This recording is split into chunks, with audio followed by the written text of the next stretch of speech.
Thank you. గౌరవనీయులు పెద్దలు శ్రీహరి గారు అన్ని విషయాలు చెప్పారు. కొంచెం రిపిటేషన్ అయిద్దేమో కానీ నేను వీలైనంత వరకు షార్ట్గా కన్ఫైన్ అవుతాను. వారు చాలా సవివరంగా తమ ప్రజెంటేషన్లో అన్ని వివరాలు కూడా చెప్పారు. వేదిక మీద ఉన్న పెద్దలకు, కార్యక్రమంలో పాల్గొంటున్న ప్రతి ఒక్కరికి, ముఖ్యంగా మీడియా జర్నలిస్ట్ మిత్రులందరికీ పేరు పేరున నమస్కారం. సరే, ఈరోజు మీరందరూ కూడా చూస్తూ ఉన్నారు, రాష్ట్రంలో అధికారంలో ఉన్నటువంటి కాంగ్రెస్ ప్రభుత్వం ఏ రకంగా డైవర్షన్ పాలిటిక్స్ చేస్తుందో చూస్తున్నాం. ఒక బాధ్యతాయుతమైనటువంటి ప్రభుత్వం ఏంటంటే ప్రతిపక్షాలు లేవనెత్తినటువంటి ఇష్యూస్ను సమాధానం చెప్పాలి, అడ్రస్ చేయాలి. కానీ దురదృష్టవశాత్తు ఆ రోజు కేసీఆర్ గారు ప్రాజెక్టులను కేంద్ర ప్రభుత్వానికి అప్పజెప్పొద్దని నల్లగొండలో సభ పెడితే ఇదే రాష్ట్ర ప్రభుత్వం ఆనాడు మేడిగడ్డ పర్యటన పెట్టుకొని డైవర్షన్ పాలిటిక్స్ చేసింది. ఈరోజు మేము మేడిగడ్డ పర్యటనకు వస్తే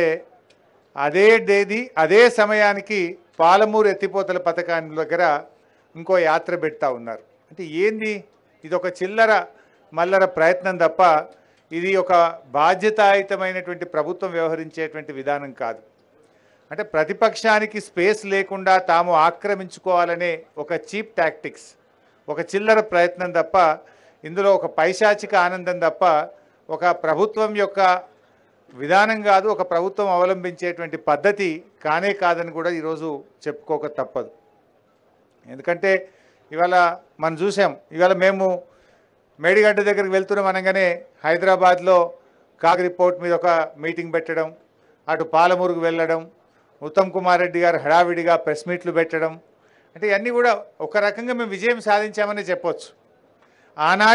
ఆనాటి మా నల్లగొండ సభ, మా నాయకులు కేసీఆర్ గారు పెట్టిన నల్లగొండ సభ కాంగ్రెస్ ప్రభుత్వం మెడలు వంచి మేము కేఆర్ఎంబీకి ప్రాజెక్టులు అప్పజెప్పము అని అసెంబ్లీలో తీర్మానం చేయించింది నల్లగొండ యాత్ర.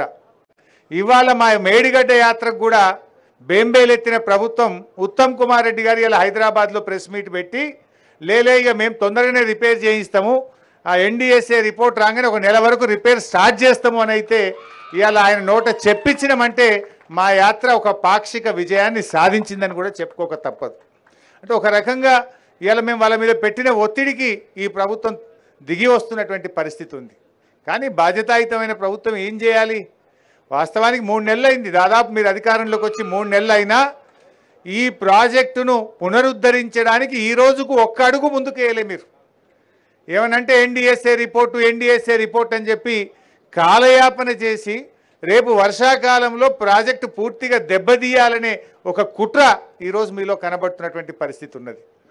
బట్ ఏది ఏమైనా ఇవాళ మా పర్యటన ముఖ్యంగా ఈ ప్రభుత్వం గత కొంతకాలంగా ముఖ్యంగా కాళేశ్వరం ప్రాజెక్టు మీద చేస్తున్న కుట్రలను బట్టబయలు చేయాలని, ఈ ప్రాజెక్టు యొక్క నిజస్వరూపాన్ని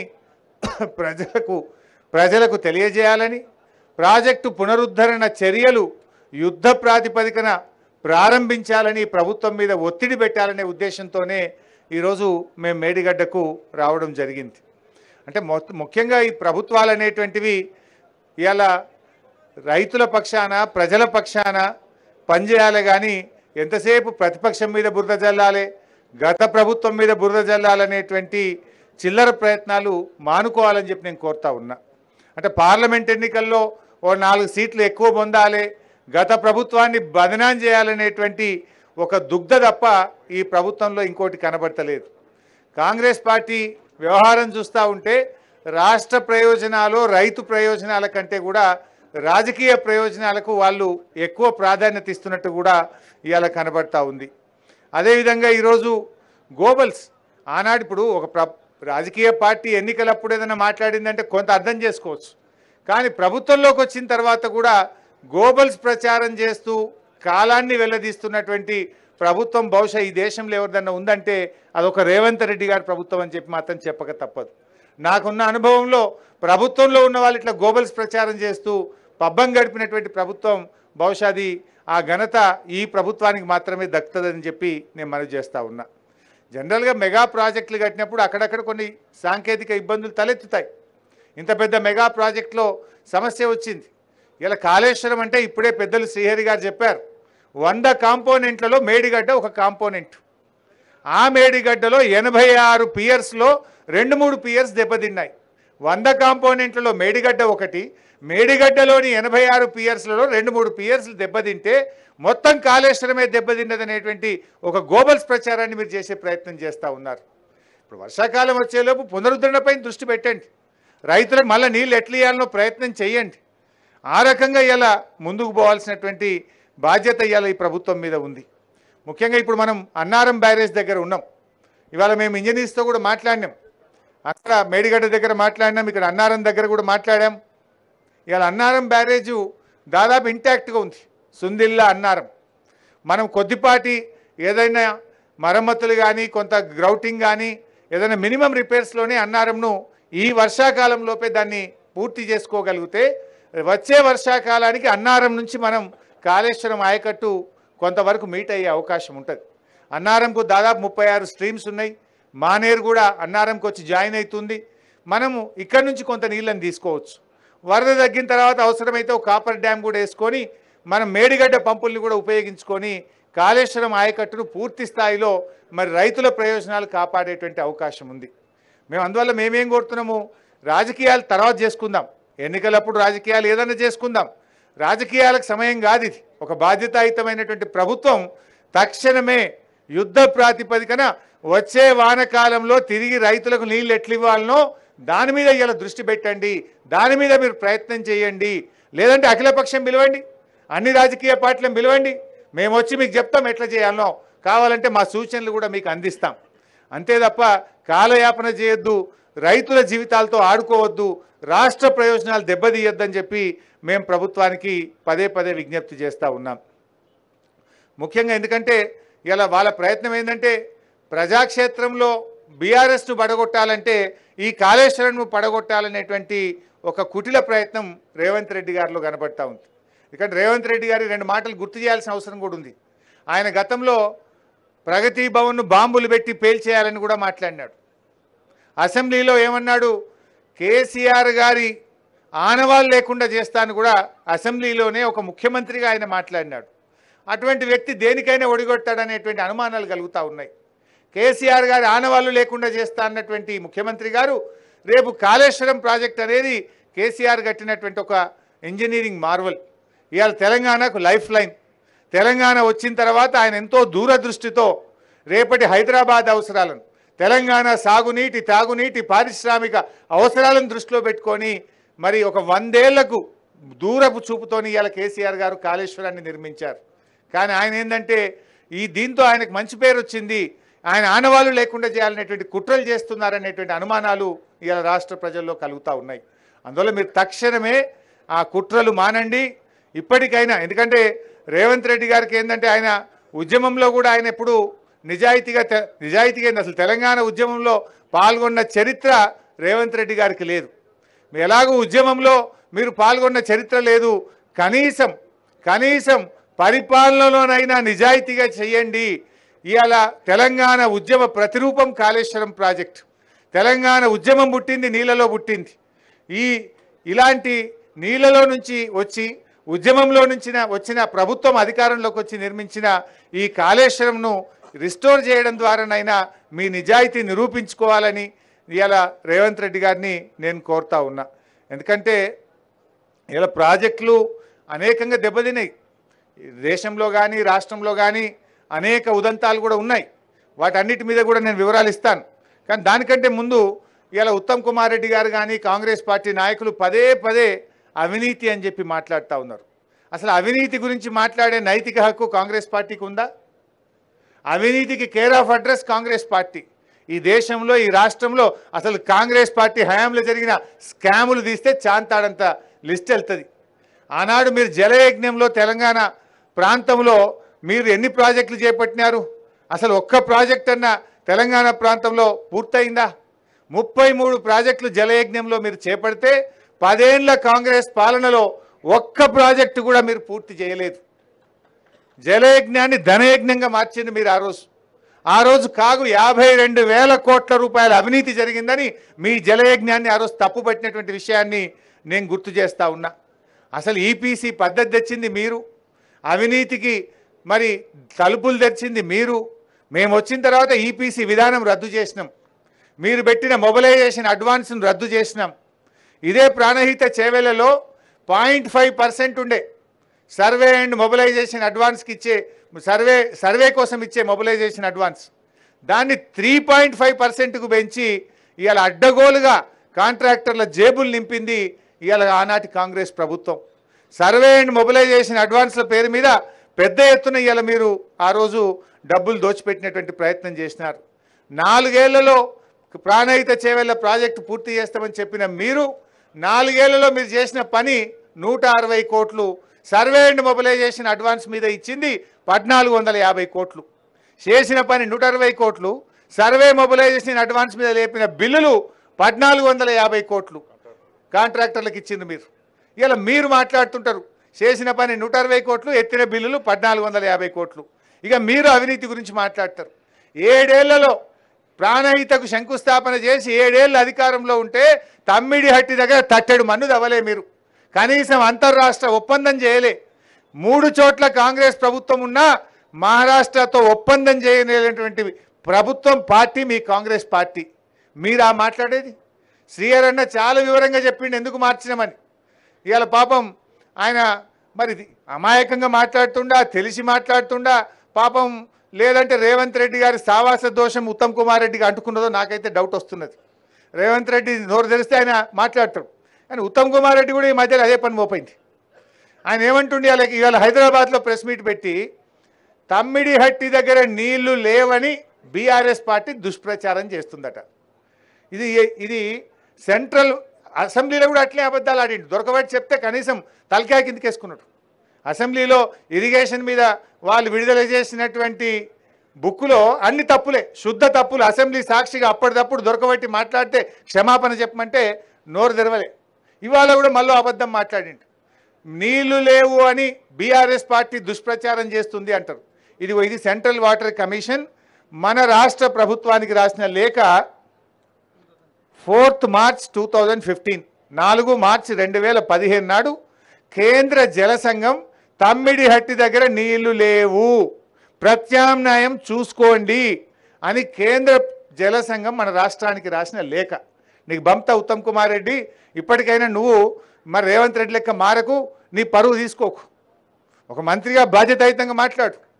ఇవాళ ఇదేదో బీఆర్ఎస్ పార్టీ చేస్తున్న ప్రచారం కాదు ఇది కేంద్ర ప్రభుత్వం సిడబ్ల్యూసి రాసిన లేఖ. ఇది ఈ రకంగా ఇలా స్పష్టంగా అక్కడ నీళ్లు లేవని చెప్పారు. ఒకవైపు వైల్డ్ లైఫ్, ఇంకొక వైపు నీళ్లు లేవు, ఇంకొక వైపు మహారాష్ట్ర ఒప్పుకోలేదు. మీరు 7 ఏళ్ళు సమయం వృధా చేసిన మీలాగా చేతగాని దద్దమ్మల్లాగా ఉద్యమంలో నుంచి వచ్చిన మేము కాలయాపన చేయదలుచుకోలేము. మేము మీలాగా తెలంగాణ ప్రజలను గోసపెట్టదలుచుకోలేదు. అందుకే కేసీఆర్ గారు కేంద్ర ప్రభుత్వ సంస్థ వ్యాప్కోస్కి ఇచ్చిండు. సంవత్సరంలోగా రిపోర్టు తెప్పించి 4 ఏళ్లలో కాళేశ్వరం పూర్తి చేసి దాని ఫలాలను తెలంగాణ జాతికి అందించిన నాయకుడు కేసీఆర్. మీరు 7 ఏళ్ల తట్టెడు మట్టిదవ్వని చరిత్ర మీదైతే 4 ఏళ్లలో కాళేశ్వరం పూర్తి చేసి తెలంగాణ ప్రజలకు నీళ్ళు ఇచ్చిన నాయకుడు కేసీఆర్. దాన్ని మీరు ఇలా ముందుకు తీసుకుపోయే ప్రయత్నం చేయండి, నిజాయితీగా పనిచేసే ప్రయత్నం చేయాలని చెప్పి నేను ఇలా కేంద్ర ప్రభుత్వం, ఈ రాష్ట్ర ప్రభుత్వాన్ని నేను కోరుతా ఉన్నా. ఇందాక గౌరవనీయులు సీఆర్ గారు చాలా చక్కగా చెప్పినారు. ఈ దేశంలో అసలు ప్రతిపాదిత ప్రాజెక్టు కాస్ట్తో ఏదైనా ఒక ప్రాజెక్టు పూర్తయితే దాని పేరేందో చెప్పండి. పోనీ మన రాష్ట్రంలో ఉమ్మడి ఆంధ్రప్రదేశ్లో ఓ నాగార్జున సాగరా, శ్రీశైలమా, లేకపోతే జూరాలనా, ఎస్ఆర్ఎస్పి ప్రాజెక్టా, పులిచింతలనా, ఏదన్నా ఒక ప్రాజెక్టు ప్రతిపాదిత జీవో ఇచ్చిన డబ్బుతోని పూర్తయిన ప్రాజెక్ట్ ఏదైనా ఉంటే ఒక్కటి చూపింది. స్పష్టంగా చెప్పింది ఇవాళ శ్రీహరి గారు. ఏ ప్రాజెక్టు ఎన్ని రెట్లు పెరిగిందో కూడా వారు చాలా స్పష్టంగా చెప్పినారు. నాగార్జున సాగర్ ఎన్ని రెట్లు పెరిగిందో చెప్పారు. నాగార్జున సాగర్ 9 రెట్లు, శ్రీరామ్ సాగర్ 107 రెట్లు, జూరాల 25 రెట్లు, పులిచింతల 3.5 రెట్లు, సింగూరు 5.5 రెట్లు, కాళేశ్వరం కనీసం డబల్ అన్న అయిందా?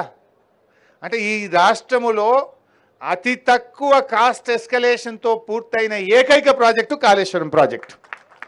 దాన్ని మీరు ఎలా కాస్ట్ పెరిగిందని ఒక అబద్ధాన్ని 100 సార్లు చెప్తే నిజమైంది అనేటువంటి రీతుల్లో ఒక గోబల్స్ ప్రచారానికి మీరు పాల్పడతా ఉన్నారు. అతి తక్కువ కాస్ట్ ఎస్కలేషన్తో జరిగిన ప్రాజెక్టే ఇలా కాళేశ్వరం ప్రాజెక్టు. దాన్ని వాస్తవాలను వక్రీకరించి గొంతు పెద్దగా చేసుకొని పదే పదే ఒక అబద్ధాలు చెప్పే ప్రయత్నం చేస్తూ ఉన్నారు. కాళేశ్వరం ఆయకట్టు గురించి కూడా పెద్దలు సీఆర్ అయినా చెప్పిన, నేను అందులోకి పోను. వాళ్ళు అక్కడ కూడా ఒక గోబల్స్ ప్రచారం, 98,000 ఎకరాలకే నీళ్ళు ఇచ్చిందని చెప్పారు. గౌరవనీయులు సీఆర్ అయినా చెప్పినారు, చెరువులకి ఎంత వచ్చింది, కాలువలకి ఎంత వచ్చింది, స్టెబిలైజేషన్లో ఎంత వచ్చింది, వారు సవివరంగా చెప్పారు. 20 లక్షల ఎకరాలకు ఇలా కాళేశ్వరం ప్రాజెక్టు నీళ్ళు ఇచ్చిన మాట నిజం. ఇలా కొత్త ఆయకట్టు కావచ్చు, చెరువుల కింద కావచ్చు, వాగుల కింద కావచ్చు, చెక్ డ్యాంల కింద కావచ్చు, స్థిరీకరణ కింద కావచ్చు, 20 లక్షల ఎకరాలు ఇలా కాళేశ్వరం ద్వారా లబ్ధి జరిగింది. కానీ మీరు దాన్ని 95,000 అని 97,000 అని రకరకాలుగా మీరు దాన్ని ఒక గోబల్స్ ప్రచారానికి మీరు ప్రయత్నం చేస్తూ ఉన్నారు. అందువల్ల ఇలా కాళేశ్వరం ప్రాజెక్ట్ వచ్చిన తర్వాత చెరువులను అనుసంధానం చేయడం ద్వారా భూగర్భ జలాలు కూడా బాగా పెరిగినాయి. దాంతో ఇలా మత్స్య సంపద 200% మత్స్య సంపద పెరిగింది, ఆయకట్టు పెరిగింది, పంట ఉత్పత్తి పెరిగింది. ఇదంతా వాస్తవం. సాగు విస్తీర్ణం పెరిగింది నిజం, పంట ఉత్పత్తి పెరిగింది నిజం, మత్స్య సంపద పెరిగింది నిజం, భూగర్భ జలాలు పెరిగింది నిజం, రైతుల కళ్ళల్లో ఆనందం పెరిగింది నిజం. ఇదంతా దాచేస్తే దాగని సత్యం. ఇది మన కళ్ళ ముందు ఇలా రైతుల అనుభవంలో ఉన్నటువంటి ఈ విషయాన్ని ఇలా మీరు వక్రీకరించేటువంటి ప్రయత్నం చేస్తూ ఉన్నారు. సరే, ఏది ఏమైనా ఇంకా ఇందాక పెద్దలు సీఆర్ అన్న కూడా చెప్పారు, వర్షాలు పడ్డాయట, పంట బాగా పెరిగిందంటే అసెంబ్లీలో ఒక మంత్రి లేచి అంటాడు, లేలే బీఆర్ఎస్ టైంలో వర్షాలు బాగా పడ్డాయి అందుకే పంట బాగా వచ్చిందట. మరి కాంగ్రెస్ ఉన్నప్పుడు వర్షాలు పడలేదా? మీ కాంగ్రెస్ గవర్నమెంట్ చాలా ఏళ్ళు ఉన్నది కదా, ఎన్నడూ వాననే పడలేదా, కాలమే కాలేదా? మరి ఆ రోజు ఎందుకు పంట ఉత్పత్తి పెరగలే, ఆ రోజు ఎందుకు మత్స్య సంపద పెరగలే? అంటే అబద్ధమాన్ని అతికేటట్టు ఉండాలి. మీ హయాంలో ఎన్నడూ కూడా చెరువులను ప్రాజెక్టులతో మీరు అనుసంధానం చేయలేదు. కానీ గౌరవనీయులు కేసీఆర్ గారు ఇలా కాళేశ్వరం ప్రాజెక్టును చెరువులకు అనుసంధానం చేయడం ద్వారా వేలాది చెరువుల్లోకి ఇలా ఎండాకాలంలో మత్తళ్ళు దుంకింది నిజం, ఎండాకాలంలో వాగుల మీద చెక్ డ్యాములలో గలగల నీళ్లు బారింది నిజం. అందుకే ఇలా పంట ఉత్పత్తి పెరిగింది, భూగర్భ జలాలు పెరిగినాయి, మరి సాగు విస్తీర్ణం పెరిగిందనే విషయాన్ని ఇలా గుర్తు చేసుకోవాలి. అయినా ఇంకో విషయం కూడా రిపీట్ అవుతుంది, సారీ అన్నగారు చెప్పారు కానీ షార్ట్గా నేను ముగిస్తా. అయితే ఇలా ఆయకట్టు ఇలా కాళేశ్వరంలో 98,000 వచ్చిందంటారు, వాస్తవంగా వచ్చింది 20 లక్షలు. కానీ అసలు ఈ దేశ చరిత్రలో ఎప్పుడైనా ఒక కొత్త ప్రాజెక్టు కడితే ముందు బ్యారేజ్ కట్టడము, సర్జ్ పూల్ కట్టడము, పంప్ హౌస్ కట్టడము, రిజర్వాయర్ కట్టడము, సబ్స్టేషన్లు కట్టడము, మెయిన్ కెనాల్ కట్టడము, డిస్ట్రిబ్యూటరీ కట్టడము, ఆ తర్వాత కదా మైనర్స్ సబ్ మైనర్స్ కట్టేది. ఇలా అంతా చేసి పెట్టినాం మేము 80%. గా మైనర్స్ సబ్ మైనర్స్ దౌత కాలువలకు నీళ్ళు వస్తాయి, గా పని మీరు చేయండి అంటున్నాం మేము కాళేశ్వరంలో. ఇప్పుడు ఆ విషయానికి వస్తే చరిత్ర కూడా చెప్పినారు గౌరవనీయులు పెద్దలు సీఆర్ అన్న గారు. ఎస్ఆర్ఎస్పి ఎప్పుడు స్టార్ట్ అయిందే 1963లో ఎస్ఆర్ఎస్పి ప్రాజెక్టు స్టార్ట్ అయితే దాదాపు 12 ఏళ్ల తర్వాత ఇనాగ్రేషన్ చేసిన నాడు 25,000 ఎకరాలకు నీళ్ళు వచ్చినాయి. మొత్తం ఎస్ఆర్ఎస్పి ఆయకట్టు 9 లక్షల ఎకరాలకు ఐపీ క్రియేషన్ చేయడానికి ఎన్ని ఏళ్ళు పట్టిందంటే 40 ఏళ్ళు పట్టింది. మేము 4 ఏళ్లలో చేసినాం కదా, మీ ముఖానికి 40 ఏళ్ళు పట్టింది. మేము 4 ఏళ్లలో చేసి చూపించినాం, నువ్వు ఆయనతో కాలువలు దవ్వు. అదేవిధంగా నాగార్జున సాగర్ ప్రాజెక్టు, నాగార్జున సాగర్కు 12 ఏళ్ల తర్వాత ఇనాగ్రేషన్ చేస్తే వచ్చింది 98,000 ఎకరాలు వచ్చింది ఎడమ కాలువకు. నాగార్జున సాగర్ పూర్తి ఆయకట్టు రావడానికి 30 ఏళ్ళు పట్టింది కదా మీ హయాంలో, ఇది మీ చరిత్ర కదా. ఎస్ఆర్ఎస్పికి 40 ఏళ్ళు పట్టింది, సాగర్కు 30 ఏళ్ళు పట్టింది. దేవాదుల, ఇదే వరంగల్ జిల్లాలో ఉండే దేవాదుల ప్రాజెక్టు 2000 కోట్లో చంద్రబాబు నాయుడు గారు కొబ్బరికాయ కొడితే 2014లో మీ కాంగ్రెస్ ప్రభుత్వం దిగిపోయే నాటికి 14 ఏళ్లలో మీరు ఇచ్చిన ఆయకట్టు 45,000 ఎకరాలు. ఇది మీ చరిత్ర. ఇవన్నీ మర్చిపోయి మీరు మాకు చెప్తారు కల్వకుర్తి, ఇదైతే ఇంకా గొప్ప చరిత్ర. ఇలా మహబూబ్నగర్ యాత్రపోయిన నాయకులు ఇంకా సిగ్గు లేకుండా కల్వకుర్తి ప్రాజెక్టుకి అయితే 30 ఏళ్ళు చంద్రబాబు నాయుడు శిలాపలకమేమో రాజశేఖర రెడ్డి మొక్కలు పెట్టుడు, రాజశేఖర రెడ్డి పలకయ్య, చంద్రబాబు నాయుడు మొక్కలు పెట్ట, ఒకళ్ళు దత్తత తీసుకొని ఒకళ్ళు యాత్రలు చెయ్య. 30 ఏళ్ల కల్వకుర్తి ప్రాజెక్టుకు మీరు ఇచ్చిన ఆయకట్టు 13,000 ఎకరాలు. 1984 నుంచి 2014 వరకు కల్వకుర్తి ప్రాజెక్టు కింద వచ్చిన ఆయకట్టు 13,000 ఎకరాలు. కానీ కేసీఆర్ గారి నాయకత్వంలో కాలువకుర్తి ప్రాజెక్టుకు ఇలా 3,07,000 ఎకరాలకు నీళ్ళు ఇచ్చాం. మేము అక్కడ కాలువలు తవ్వి మహబూబ్ నగర్ జిల్లాను పచ్చబడేటట్టు చేసినాం. గా పని కాళేశ్వరంలో మీరు చేయండి. అంత అయిపోయింది కదా. ఇవాళ టనల్ అయిపోయింది, ప్రెజర్ మెయిన్లు అయిపోయింది, మెయిన్ కెనాల్ అయిపోయినాయి, రిజర్వాయర్లు అయిపోయినాయి, పంపింగ్ స్టేషన్లు అయిపోయినాయి, మైనర్ మన డిస్ట్రిబ్యూటరీలు అయిపోయినాయి. గా మైనర్లు సబ్ మైనర్లు తవ్వి నీళ్ళు ఇవ్వమంటే ఏం రాజకీయం చేస్తున్నారు మీరు? రైతుల కోసం పనిచేయండి, నిజాయితీగా పనిచేయండి. అదేవిధంగా ఈరోజు డ్యామ్ల విషయంలో మాట్లాడుతున్నారు. అసలు ఇక ఇటువంటి డ్యామ్కు ఎప్పుడు ప్రమాదమే జరగలేదా ఈ దేశంలో? అసలు ఎన్ని జరిగినాయి? వందల సందర్భాలు ఉన్నాయి ఇలాంటి. మన రాష్ట్రంలోనే కడెం ప్రాజెక్టు, ఇదే కాంగ్రెస్ ప్రభుత్వం ఇదే తెలంగాణ ప్రాంతంలో కడెం ప్రాజెక్టు కడితే 1958లో మొదటి వరదకే మొత్తం పొట్టు కొట్టుకుపోయింది.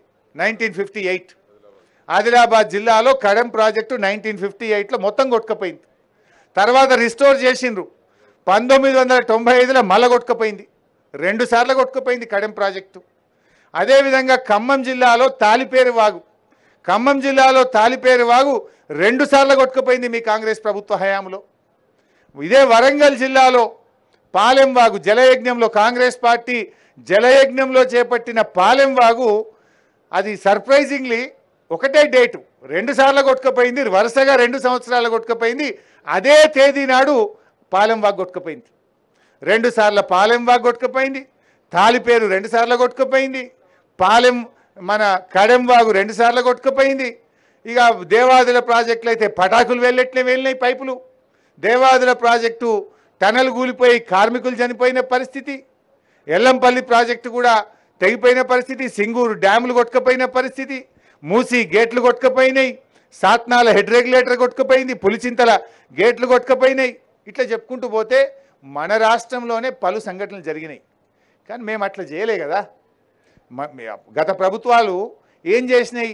రాష్ట్ర ప్రయోజనాలు రైతు ప్రయోజనాల కోసం యుద్ధ ప్రాతిపదికన దాన్ని రిస్టోర్ చేసే ప్రయత్నం చేసినాయి. కానీ దురదృష్టవశాత్తు ఇవాళ రాష్ట్రంలో ఉండే ప్రభుత్వం బురద జల్లే ప్రయత్నం, రాజకీయం చేసే ప్రయత్నం తప్ప దాన్ని రిస్టోర్ చేసే ప్రయత్నం చేయడం లేదు. ఈ విషయాన్ని ఇలా రాష్ట్ర ప్రజలు గమనించాల్సిన అవసరం ఉంది. బీజేపీ వాళ్ళు కూడా మాట్లాడుతున్నారు. ఇలా కేంద్ర ప్రభుత్వం వాళ్ళేదో గొప్ప చరిత్ర ఉన్నట్టు. గుజరాత్లో మోర్బీ డ్యామ్ కొట్టుకపోతే 130 మంది చచ్చిపోయింది. ఎక్కడ ముచ్చటెందుకు? మన విడిపోయిన ఆంధ్రప్రదేశ్లో కేంద్ర ప్రభుత్వం డిజైన్ చేసి కేంద్ర ప్రభుత్వం కడుతున్న పోలవరం కొట్టుకపోలేదా? ఇవాళకి 5 ఏళ్ళైంది పోలవరం కొట్టుకపోయి. కేంద్ర ప్రభుత్వమే డిజైన్ చేసింది, కేంద్ర ప్రభుత్వమే ఎగ్జిక్యూట్ చేస్తుంది. ఇదే సెంట్రల్ వాటర్ కమిషన్, ఇదే NDSA వీళ్ళే చేస్తే కొట్టుకపోయి 5 ఏళ్ళైనా దిక్కు దివాన్ లేదు. డయాఫ్రేమ్ వాల్ కొట్టుకపోయింది. దాంట్లోని గైడ్ బండ్ కొట్టుకుపోయింది. అక్కడ నిర్మించిన కాపర్ డ్యామ్లన్నీ లీకేజీల మయమైపోయినాయి. ఇవాళ 5 ఏళ్ళైంది. 5 ఏళ్ళైనా NDSA రిపోర్ట్ రాలే ఇప్పటికీ. మన మేడిగడ్డకు మాత్రం 2 రోజులకే రిపోర్ట్ ఇచ్చిరబ్బా. 5 ఏళ్ళైనా పోలవరం కొట్టుకపోతేనేమో NDSA రిపోర్ట్ రాదు. మేడిగడ్డ అలా దిగనే లేదు, చూడనే లేదు, నీళ్ళే ఉన్నాయి, 2 రోజులకు రిపోర్ట్ ఇచ్చారు. అంటే ఇది ఎంత రాజకీయ దురుద్దేశంతో కూడుకున్నదో అర్థమైతలేదా? ఆ రిపోర్ట్ కూడా మొదలు మీడియాకు పోయింది, తర్వాత గవర్నమెంట్కి వచ్చింది.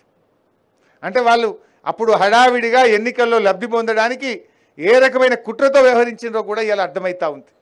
ఇప్పుడు ఇట్లాంటి సంఘటన జరిగినప్పుడు దాన్ని ఎట్లా చేయాలో చేయాలి. ఇప్పుడు ఇంకో విషయం కూడా చెప్పాలి మీకు. నేను 2022లో ఫ్లడ్స్ వచ్చినాయి ఇదే గోదావరిలో. ఇక్కడ జర్నలిస్టులకు కూడా తెలుసు, మిత్రులకు. 2022లో ఫ్లడ్స్ వచ్చినప్పుడు కన్నెపల్లి పంప్ హౌస్లకు, అన్నారం పంప్ హౌస్లకు నీళ్ళు వచ్చినాయా లేవా? పంప్ హౌజులు డ్యామేజ్ అయినాయా లేవా? ఆ రోజు ఇదే కాంగ్రెస్ వాళ్ళు అయిపోయింది, ఇక కన్నెపల్లి అయిపోయింది, మొత్తం కాళేశ్వరం మునిగిపోయిందని కూడా సంకల్పం గుద్దుకున్నారు వీళ్ళు. ఆ రోజు మేము చెప్పినాం, ఇది ఏజెన్సీ డబ్బులతోనే, బాండ్ అగ్రిమెంట్ పీరియడ్ ఉన్నది, వాళ్ళను మెడలు వంచి వాళ్ళతోనే చేపిస్తాం, కొద్ది నెలల్లోనే పూర్తి చేస్తాం, మళ్ళీ నీళ్ళు ఇస్తాం రైతులకన్నాం. 3 నెలలు 4 నెలల లోపలనే రిపేర్ చేయించినాం, నీళ్ళు ఇచ్చి చూపించినాం. మేము మీరు ఆ స్ఫూర్తిని చూపియండి, మీరు కూడా రిపేర్ చేయించండి, జరుగుతాయి సంఘటనలు. దాని మీద విచారణ చేయమని అసెంబ్లీలో చెప్పినా కదా నేను. మా పార్టీ తరఫున మేము అసెంబ్లీలో మేమే డిమాండ్ చేసినాం, ఎస్ విచారణ చేయండి, తప్పు చేసిన వాళ్ళ మీద శిక్షించండి, కానీ రైతులకు ఇబ్బంది కలగద్దు, యుద్ధ ప్రాతిపదికన ప్రాజెక్టును పునరుద్ధరించండి అని చెప్పినాం. గా పని చేయమని మీ మీద ఒత్తిడి పెంచడం కోసమే ఇవాళ మా మేడిగడ్డ యాత్ర. రైతు ప్రయోజనాల కోసమే మేము వచ్చినాం. ఎందుకంటే మాది ఉద్యమ పార్టీ. మేము ఇంకా పోలవరంలో ఇంకో విషయం, ఒక్క విషయం చెప్పి నేను దాంట్లోకి పోతా. పోలవరం ప్రాజెక్టు స్టార్ట్ చేసినాడు బైసాబ్ 10,000 కోట్లతో జీవో ఇచ్చిండ్రు. ఇప్పుడు లాస్ట్ జీవో ఎప్పుడు ఇచ్చిందంటే 2018-19లో ఇచ్చినారు. 55,000 కోట్లకు పెరిగింది ప్రాజెక్ట్ కాస్ట్. ఇప్పుడు లేటెస్ట్ 1,00,000 కోట్లు కావాలన్నట్టు దానికి. అంటే 10,000 కోట్లతో స్టార్ట్ అయిన పోలవరం పూర్తి కావాలంటే ఇవాళ 1,00,000 కోట్లు కావాలి. అంటే ఎన్ని రెట్లు పెరిగినట్టు? 10 రెట్లు. ఇది ఎవరు కడుతుండ్రు? కేంద్ర ప్రభుత్వం కడుతుంది, సెంట్రల్ వాటర్ కమిషన్ కడుతుంది. మరి ఆడ 10 రెట్లు పోలవరం ప్రాజెక్టు కాస్ట్ పెరిగిందంటే అవినీతి జరిగింది, కేంద్ర ప్రభుత్వ పెద్దలు తిన్నారు అని మేము మాట్లాడరాదా? మేము మాట్లాడలేమా?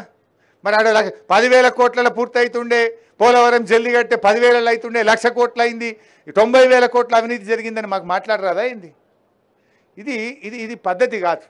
దయచేసి ఇవాళ దేశవ్యాప్తంగా ప్రాజెక్టుల కాస్ట్ ఎట్లా పెరిగినాయి గౌరవనీయులు శ్రీఆర్ అన్న అన్ని వివరించింది. ఇంకా నేను దాంట్లోకి పోను. కానీ మాది ఉద్యమ పార్టీ. ఇవాళ మా ప్రయత్నం ఏముంటుంది? తెలంగాణ ఉద్యమంలో నుంచి ఈ ఆనాడు దేవాదులు వచ్చిందంటే తెలంగాణ ఉద్యమంలో వచ్చింది. ప్రాణహితకు మీరు హడావిడిగా కొబ్బరికాయ కొట్టిందంటే తెలంగాణ ఉద్యమంలో నుంచి వచ్చింది. అంతకుముందు ప్రాణహిత లేదు, దేవాదులు లేదు. బీఆర్ఎస్ పార్టీ పుట్టినాకనే, కేసీఆర్ గారు గులాబీ జెండా పట్టినాకనే దేవాదులు వచ్చింది, ఇవాళ ప్రాణహిత వచ్చింది. ఈ ప్రాణహితనే కాళేశ్వరం ఈరోజు. ఎందుకంటే ఇది ఉద్యమాల్లో నుంచి వచ్చింది. ఇవాళ రేవంత్ రెడ్డి గారికి ఏంటంటే ఈనాడు ఆయన ఉద్యమాల్లో ఉద్యమ ప్రయోజనాలకు విరుద్ధంగా పనిచేసిండు. ఇప్పుడు ముఖ్యమంత్రిగానైనా కనీసం తెలంగాణ ప్రయోజనాలు కాపాడండి అనేదే మా విజ్ఞప్తి. ఎందుకంటే ఉద్యమంలో మీకు ద్రోహం చేసిన చరిత్ర ఉంది. కనీసం ఒక రాష్ట్ర ముఖ్యమంత్రిగానైనా ఈ రాష్ట్ర ప్రయోజనాలకు ద్రోహం చేయొద్దు, చరిత్రహీనులుగా మిగిలొద్దని మేము ఆయనకు చెప్పదలుచుకున్నాం. ఇవాళ మేము చేసే అప్పీల్ ఒకటే, మా మీద ఎన్ని కేసులైనా పెట్టండి, మమ్మల్ని ఎంతైనా హింసించండి, మమ్మల్ని ఏ రకంగా రాజకీయంగా దూషించినా మేము పడతాం. రైతుల కోసం, ఈ రాష్ట్ర ప్రయోజనాల కోసం ఎన్ని తిట్లు తిట్టినా మేము పడడానికి సిద్ధంగా ఉన్నాం. కానీ రైతు ప్రయోజనాలు దెబ్బతీస్తే మాత్రం చూస్తూ ఊరుకోమని ఈ ప్రభుత్వాన్ని మేము హెచ్చరిస్తూ ఉన్నాం. ఎందుకంటే ఇది ఏదో బీఆర్ఎస్ పార్టీ, కాంగ్రెస్ పార్టీ సమస్య కాదు. ఇదేదో పార్లమెంటు సీట్ల పంచాయతో, ఓట్ల పంచాయతో కాదు. ఎందుకంటే ఇది తెలంగాణ రైతుల బతుకుదెరువు సమస్య, లక్షలాది రైతుల కుటుంబాల జీవితాలతో ముడిపడి ఉన్న సమస్య. ఇది తెలంగాణ సాగునీటి, తాగునీటి సమస్య. ఇది తెలంగాణ భవిష్యత్తుకు సంబంధించినటువంటిది. కనుక దయచేసి ఈ ప్రాజెక్టు విషయంలో రాజకీయాలకు అతీతంగా వెంటనే పునరుద్ధరణ చర్యలు చేపట్టాలని చెప్పి ఈ ప్రభుత్వాన్ని డిమాండ్ చేస్తున్నాం. వర్షాకాలం వచ్చి వరదలు పెరగక ముందే మేడిగడ్డ ప్రాజెక్టు పునరుద్ధరణ చర్యలు ప్రారంభించి దాన్ని సేఫ్ స్టేజ్లో నిలబెట్టాలని చెప్పి కూడా ఈ ప్రభుత్వాన్ని డిమాండ్ చేస్తూ ఉన్నాం. సో ఈ రాష్ట్ర ప్రజలకు కూడా మేము చేసే విజ్ఞప్తి, కేసీఆర్ గారు, బీఆర్ఎస్ పార్టీ పుట్టిందే తెలంగాణ కోసం, తెలంగాణ ప్రయోజనాల కోసం. ఏనాడైనా కేసీఆర్ ఆయన తన ప్రాణాన్నే ఫనంగా పెట్టడానికి సిద్ధపడ్డ వ్యక్తి. ఆయన గడ్డిపోచల్లాగా పదవులను తెలంగాణ కోసం వదులుకున్న నాయకుడు కేసీఆర్. పదవులను వదులుకున్నాడు, ప్రాణాన్ని వదులుకోవడానికి సిద్ధపడ్డాడు తప్ప తెలంగాణ రాష్ట్ర ప్రయోజనాలకు దెబ్బ తగిలితే ఊరుకునే నాయకుడు కాదు కేసీఆర్. కేసీఆర్ దేంట్లోనైనా కాంప్రమైజ్ అవుతాడు, కానీ తెలంగాణ ప్రయోజనాల విషయంలో, తెలంగాణ హక్కుల విషయంలో, తెలంగాణ రైతుల విషయంలో ఏ రోజు కూడా కేసీఆర్ గారు కాంప్రమైజ్ కారు. ఇలా కాళేశ్వరం కూడా ఆయన ఒక ఉద్యమ స్ఫూర్తితో కట్టించాడు. ఈ దేశంలో ఆనాటి సిడబ్ల్యూసి చైర్మన్ మసూద్ హుసేన్ గారు విజిట్ చేసి ఇది అద్భుతంగా చేస్తున్నారని సెంట్రల్ వాటర్ కమిషన్ ఇంజనీర్లే మెచ్చుకున్నారు. ఈ పనితీరును ఆ రోజు మెచ్చుకున్నారు. మీరేందంటే ఎట్లా ఏడ కోడిగుడ్డు మీద ఈకలు బీకాలి, ఎట్లా ఈ ప్రభుత్వం మీద బురద జల్లాలి, ఎక్కడైనా ఈకలు తోకలు దొరకబట్టాలనే ప్రయత్నం చేస్తున్నారు. అది కాదు మీరు చేయాల్సింది. ఎట్లా రైతులకు నీళ్ళు ఇవ్వాలి, ఎంత తొందరగా దీన్ని పునరుద్ధరించాలి, ఎట్లా ఈ రాష్ట్ర ప్రయోజనాలు కాపాడాలి. 90% పనులు కాళేశ్వరంలో పూర్తయినాయి కదా, గాయంతో 10% పిల్ల కాలువలు, పంట కాలువలు తవ్వి మనం అనుకున్న 18.5 లక్షల కొత్త ఆయకట్టు ఎట్లా సాధించుకుందాం, స్థిరీకరణ కలిపి మొత్తం 40 లక్షల ఎకరాలు కాళేశ్వరం కింద నీళ్ళు ఎట్లా బారిద్దామనేటువంటి ప్రయత్నం చేయాలని ఈ ప్రభుత్వానికి విజ్ఞప్తి చేస్తూ, ఇప్పటికైనా మీరు కనీసం సోయి తెచ్చుకొని ఇలా అధికారం ఎవరికి శాశ్వతం కాదు, పదవులు ఎవరికి శాశ్వతం కాదు. మీరు చేసిన మంచి పనులు శాశ్వతంగా ఉంటాయి. నిజాయితీగా పరిపాలించండి, ప్రజల కోసం ఆలోచించండి, రైతు ప్రయోజనాలు కాపాడండి. అంతే తప్ప మీరు పొద్దస్తమానం రాజకీయాలే, వీడియోలు పంపుడు, లీకులు కొట్టుడు, ఇది తప్ప 3 నెలల పునరుద్ధరణ మీద మీరు వేసిన ఒక్క అడుగు ఉందా చెప్పండి?